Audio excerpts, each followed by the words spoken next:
Hi guys, welcome to the Himalaya Tarot. Uh, Today आज मैं जब रीडिंग करूँगी आई जस्ट फेल्ट कि October is a month of manifestation. So it is literally the month of manifestations and अभी हम new moon की ओर head कर ही रहे हैं. By 21st is going to be new moon. So this is going to be current energy reading, okay, until the next new moon that's going to come, and we will literally सी कि हमें manifest क्या करना चाहिए. तो इसलिए I will not keep it very ज़्यादा मैं loud नहीं रखूँगी एंड ज़्यादा व्हाट शुड आई से लॉन्ग नहीं रखूँगी when it comes to the current energy reading. It will be quick brief enough जहाँ पे आप अपने मैनिफेस्टेशंस पे ज़्यादा वर्क करो. सो लेट्स अंडरस्टैंड आपका करंट एनर्जी रीडिंग में क्या चल रहा है and where is that you need to focus in your life. पे हम ध्यान देते हैं. एंड इस बार तो एक्स्ट्रा स्पेशल है अक्टूबर बिकॉज दिवाली भी है. सो या so let's begin the reading for you guys. मैं सिर्फ 2 कार्ड्स निकाल रही हूँ बिकॉज लाइक आई सेड मेरा प्राइम फोकस इस वक्त ज़्यादा मैनिफेस्टेशंस पे होगा. ये आपका immediate past energy, immediate current energy and immediate future energy. Wow, all positive cards. Too good guys. Okay.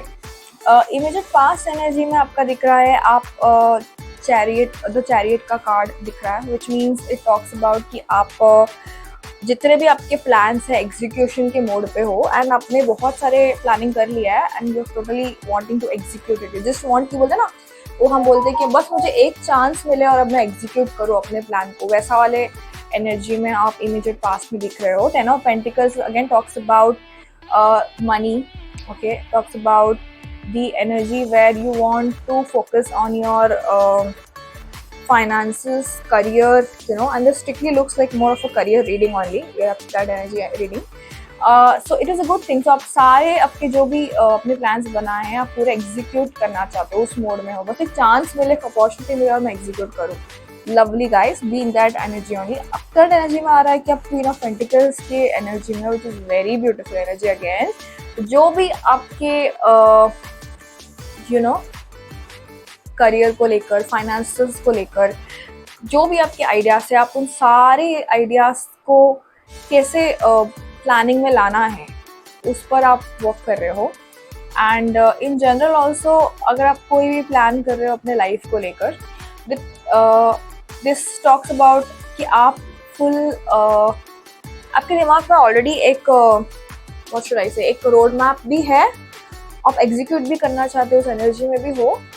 And eventually आप energy king of cups talks about आप एग्जीक्यूट भी कर दोगे. सो यू वांट ये जस्ट और अब अभी फिलहाल आई मीन आपके प्लान्स रेडी है, आप एग्जीक्यूट करना चाहते हो. एंड द सेम टाइम आप किंग ऑफ कप्स की एनर्जी में टॉक्स अबाउट आप स्ट्रक्चर बना रहे हो. अभी वो प्लान बन चुका है, एग्जीक्यूट भी करना है, अभी स्ट्रक्चरिंग चल रहा है. मतलब कौन से डेट को कौन से चीज़ें मैं करूँ. जिस again like I said October is a month of you know manifesting.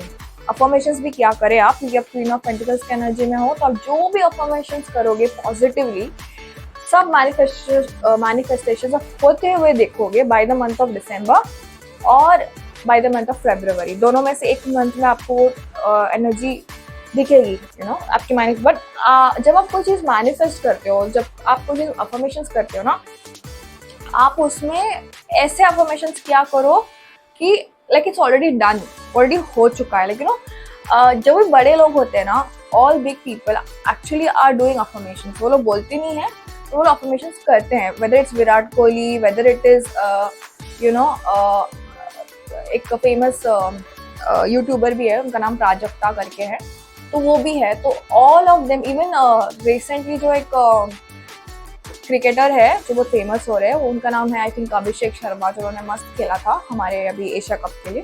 Even he spoke about you know manifestation. You know, he learned that from his mentor, I think. That's what he was saying in one of his interview.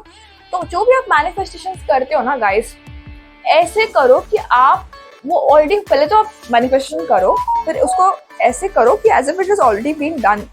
उसको ऐसे imagine करो. एक बार आपने कर लिया, उसको इस तरीके से इमेजिन करो कि वो ऑलरेडी हो चुका है. मतलब you don't have to overthink, overanalyze about it. You know, that's how you should think about manifestation. So currently वही आप manifestations के energy में भी हो, and अब जो भी manifestation करोगे वो eventually दिखता हुआ आ रहा है कि it will come into fruitification. और इमोशनली भी बहुत आप एक सॉलिड स्टेट में हो, which is very beautiful thing. King of cups is like very much stable position में हो emotionally. Next thing energy that talks about eventually आप इस वीक में टू ऑफ वॉन्ड्स की एनर्जी है और द एम्परर की एनर्जी है. So eventually with time in the upcoming time lines आप टू ऑफ वॉन्ड्स की एनर्जी में आओगे. मतलब आपके सामने चॉइसेस आएंगी, ऑप्शन ए, ऑप्शन बी. वो चॉइसेस किसी भी चीज़ को लेकर हो सकता है. It is in general. Okay, so this could be regarding your, mostly यहाँ पे करियर रीडिंग लग रहा है मुझे, तो रिगार्डिंग करियर ही होगा. कोई अपॉर्चुनिटी आ सकती है तो ऑप्शन है, ऑप्शन बी में आपको चुनाव करना पड़ सकता है. या फिर हो सकता है आपकी प्रायोरिटीज़ पे कि आपको you know I have to give time to your family और you have to focus on your career. ऐसा भी हो सकता है. तो ऐसे ऑप्शंस आएंगे आपको, तो उनमें से एक आपको चुनाव करना ही पड़ेगा इवेंचुअली लॉन्ग रन में. एंड आप कर भी लोगे क्योंकि आप एम्परर एनर्जी में हो, तो you will quickly move things ahead and make things happen for you. It's all positive guys, सब कुछ पॉजिटिव है so far. And I just take some advices from universe. This is affirmation card. अगर आप affirmations नहीं कर रहे हो तो एक तरीके से आपको अफर्मेशन कार्ड से मैं आपके लिए कुछ अफर्मेशंस निकालूंगी. It's all positive. October is a very beautiful month. Okay guys, so keep doing manifestations, keep writing affirmations in your notebook, in your journal. एक रूल बना दे, रात को सोने से पहले या सुबह उठने के बाद, जो भी आपको सही लगे उस टाइम फेज में. It just takes 3 minutes. Okay, 3 minutes लगता है. तो जो भी अफर्मेशन आपको लिखना है विद रिगार्ड्स टू पॉजिटिविटी, कि अभी मेरा आने वाला टाइम लाइन में मैं ये बहुत पॉजिटिव होगा, अच्छा होगा, नए अपॉर्चुनिटीज आएंगे, ऐसा सब आपको एक जर्नलिंग या फिर एक छोटे से बुक में लिखना है.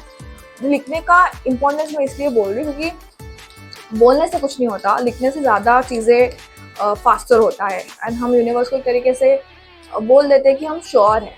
Okay, writing really helps then just talking about it. Okay, let's remove 2 affirmations from this deck. Okay, और दो, let's see what is that. I surrender to the power greater than me. What a beautiful message. I surrender to a power greater than me. And finally, one more message. Through prayer and meditation, I create a ripple effect of peace in the world. So universe आपको कह रहा है surrender करे, higher power में believe करे, and दूसरा prayer और meditation करे. तो आपके affirmations जो है वो तो करे ही, but also अपने meditations भी करे. It helps you in maintaining your peace and go through the life, you know. And let's take one more deck. उसमें हम पता करेंगे कि आपके लिए यूनिवर्स का क्या मैसेज है. एंजल डेक है ये. Let's see what angels have to tell you on this. Okay. Lost and found. What was once lost is about to be found thanks to the lost and found fairy. Sometimes she can help us find things we never ever realized were lost. Okay, कुछ तो चीज़ आपको लगता है आपने खो दिया है, आप जल्दी उसको, आपको वो चीज़ मिलने वाली है. It could be any opportunity, it could be any relationship, any connection, any friendship, anything it could be. Next talks about motivation. When spring approaches, the flower fairies urge you to spring into action. If that's something that you have been merely thinking about doing, they say get busy and do it. Okay, तो कोई action है जो आप सोच रहे हो कि मुझे ये चीज़ करनी है और आप मे भी प्रोक्रास्टिनेट कर रहे हो, सोच रहे हो कि करना चाहिए नहीं करना चाहिए. सो ऑलरेडी आपको यूनिवर्स की ओर से थम्स अप दिया जा रहा है. Go ahead, do it, just do it. Okay, and lastly एक करियर डेक से हम 2 कार्ड्स निकालेंगे क्योंकि अगर हमारे व्यूअर्स कोई करियर में स्टक है या फिर ओवरथिंक कर रहे हैं. So let's see what is that universe has a message for you guys. This is from career deck. Okay guys, so let me shuffle again once and I'll just do that. Okay guys, let me see what does this card say when it comes to career deck. The first card it talks about miscalculation. Taking responsibility for your mistakes is a great way to start fresh. Learn from the lessons and use them for better judgment. So ये career को लेकर है. तो अगर आपने कुछ गलत estimation किया है अपने बिजनेस में या फिर कोई भी करियर चॉइस में. So it is been told by universe की it is okay to make mistakes. अपना लेसन सीखे और अगली बार बेटर जजमेंट करे. Feelings, okay. Second message is talking about you may be getting too emotional at the moment, causing you to lose control. Never over your career and finances. Stand up and come back stronger. तो basically वही कहा गया है कि feelings को ज़्यादा importance ना दे and अपने करियर पे ध्यान दे. That's all. फीलिंग्स को पीछे रखे, इमोशंस को पीछे रखे. या फिर शायद आप ओवरवेलमिंग, शायद आप सोच रहे हो कि बहुत एंक्शियस हो रहे हो या ओवरवेलम हो रहे हो कि ये चीज़ें मेरे लाइफ में होगी कि नहीं, मैं चॉइस कर रही हूँ ये होगा कि नहीं. इस तरीके की फीलिंग्स आ सकती है आपके अपने करियर को लेकर. सो टेंशन ना ले, सारे इमोशंस को बाजू में रखें, जस्ट फोकस करें अपने करियर पे. फिलहाल गाइस करंट एनर्जी रीडिंग में इतना ही है आज के लिए. And I hope you liked it and happy October. Bye guys, see ya, take care.